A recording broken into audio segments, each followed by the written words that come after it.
गुरु कृपा न भव तरहि, यह सिद्धांत अपेल। बिना गुरु के प्राप्त किए भगवत दर्शन बहुत मुश्किल है, बहुत मुश्किल है। कई लोगों ने मुझसे कई प्रकार के प्रश्न किए, मैं उन सबका समाधान यथाउचित अपनी मति से करने का प्रयास करता हूं।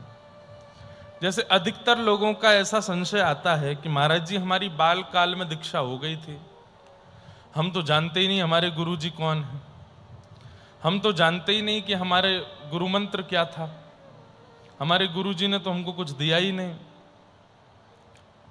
तो उनसे हम प्रयास करते हैं कि एक बार ढूंढो, प्रयास करो, पूछो कौन है गुरु जी, और फिर उनके पास जाकर के उनसे मंत्र विधि आदि सब समझने का प्रयास करो। क्योंकि दीक्षा ऐसा क्रम है कि वो एक बार ही होता है, वो बार बार नहीं होता। इसलिए पानी पियो छान के, गुरु बनाओ जान के। गुरु बनाने में जल्दी बिल्कुल नहीं करनी है। कोई आवश्यकता नहीं है कि बहुत जल्दी गुरु बनाइए, 60-65 साल तक रुक जाओ तभी बना लेना। तब तक क्या करें? बोले तब तक दिशा ग्रहण करो, उनकी कही गई बातों का पालन करो, उनके बताए गए निर्देशों का पालन करो। सूरदास जी के चरित्र में हम सुनते हैं 36-35 वर्ष की अवस्था में जाकर के दीक्षा हुई श्रीमद् वल्लभाचार्य जी से।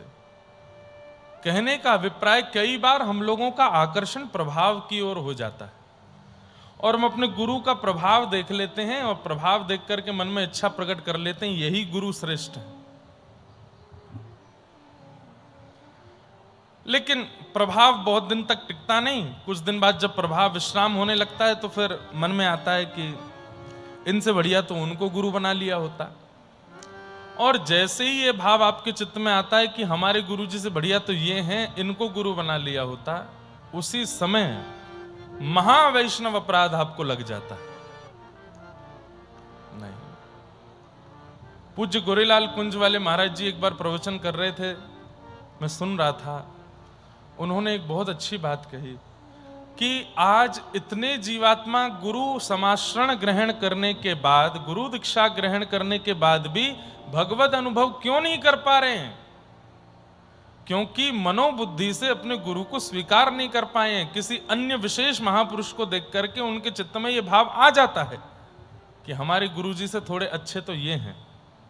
नहीं,